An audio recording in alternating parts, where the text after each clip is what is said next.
मनोविज्ञान यह कहता है कि आप जिन लोगों को बार बार देखते हैं उनके चेहरों के आदी बन जाते हैं। साइकोलॉजी कहती है कि इंसान कभी भी अलग अलग दो काम को एक साथ नहीं कर सकता, अर्थात कोई भी इंसान एक समय पर एक ही काम कर सकता है। साइकोलॉजी कहती है कि हमारी आँखों को लाल और नीला कलर एक साथ देखना अच्छा नहीं लगता, अर्थात आपकी आँखें असहज महसूस करती हैं। नहाते वक्त गाने से या गुनगुनाने से आपके अंदर गुस्सा चिंता कम होती है और आप ज़्यादा आरामदायक महसूस करते हैं। इससे आपकी मनोदशा भी अच्छी हो जाती है। साइकोलॉजी कहती है कि आपका मन सोचने के बजाय ज़्यादा भटकता है। साइकोलॉजी के अनुसार आप दूसरे लोगों के लिए कितना भी काम कर लो, पर लोग आपकी वही बातों को याद रखते हैं जो आपने इनकारा हो या नहीं किया हो। जब आपका साथी आपका दिल तोड़ता है तो आपके दिल के काम करने की प्रक्रिया कमज़ोर हो जाती है, अर्थात दौड़े पड़ने की संभावना बढ़ जाती है। ऐसा इसलिए होता है क्योंकि उस समय हम मानसिक और शारीरिक तनाव से जूझ रहे होते हैं। मनोविज्ञान कहता है कि अगर आप किसी से प्यार करते हैं तो उस इंसान के आने पर आपकी आंखों की पुतलियाँ बड़ी हो जाती हैं। मनोविज्ञान के हिसाब से इंसान का दिमाग 50 से लेकर 150 लोगों से ही मजबूत संबंध बना सकता है। अगर आप अपना ज़्यादातर समय व्यस्त रहते हैं तो ज़्यादा संभावना रहती है कि आप खुश रहेंगे, क्योंकि ज़्यादा व्यस्त रहने से आपके दिमाग में नकारात्मक संकल्प नहीं आते और आप अपने काम पर ज़्यादा अच्छे से ध्यान दे पाते हैं।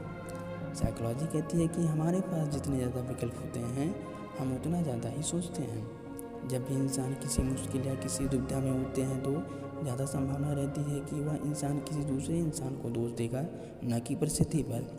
साइकोलॉजी कहती है कि अगर आप किसी से सच्चा प्यार करते हैं तो आप उनसे ज़्यादा समय तक गुस्सा नहीं रह सकते। मनोविज्ञान कहता है कि हमारा दिमाग हर बार किसी भी यादों को याद करने के लिए पुनर्निर्माण करता है।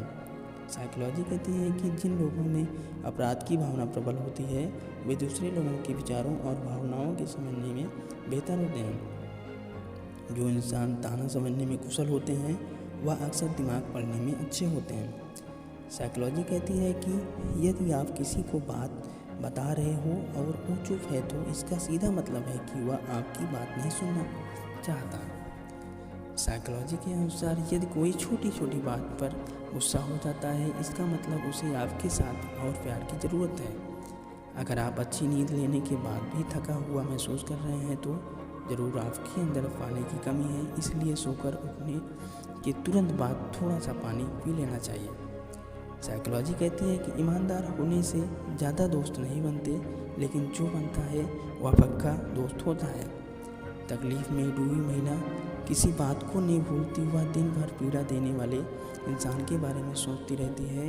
वही पुरुष बुरी बातों को सोचते नहीं, जल्द भुला देते हैं। साइकोलॉजी कहती है कि इंसान के लिए सबसे मुश्किल काम स्वयं की सोच को समझना होता है।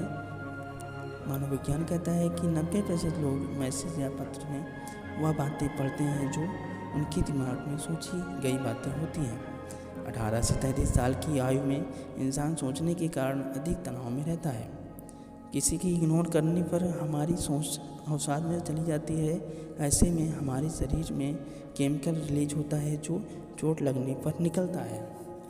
साइकोलॉजी कहती है कि दिल टूटने का सोचने पर हम हृदयघात यानी हार्ट अटैक का आ सकता है। मनोविज्ञान कहता है कि जो लोग ज़्यादा सोचते हैं चोट लगने पर दर्द सहने की उनकी क्षमता अधिक होती है। साइकोलॉजी कहती है कि गर्भावस्था के पूर्व महिलाओं की त्वचा चमकदार होती है, प्रसव के बाद त्वचा का रंग फीका पड़ जाता है। गर्भावस्था के दौरान महिला के गर्भाशय का आकार के करीब 500 गुना बड़ा हो जाता है। यह बदलाव गर्भावस्था के तीसरे माह में से दिखाई देते हैं। साइकोलॉजी कहती है कि घुंघराले बालों वाले लोग अधिकतर कल्पनाओं में खोए रहते हैं। जो आपके दर्द में आपका साथ रोता है वह आपको कभी नहीं छोड़ सकता। अधिक बार अजनबियों की आंखों में देखने से उन्हें और आप दोनों को प्यार हो सकता है।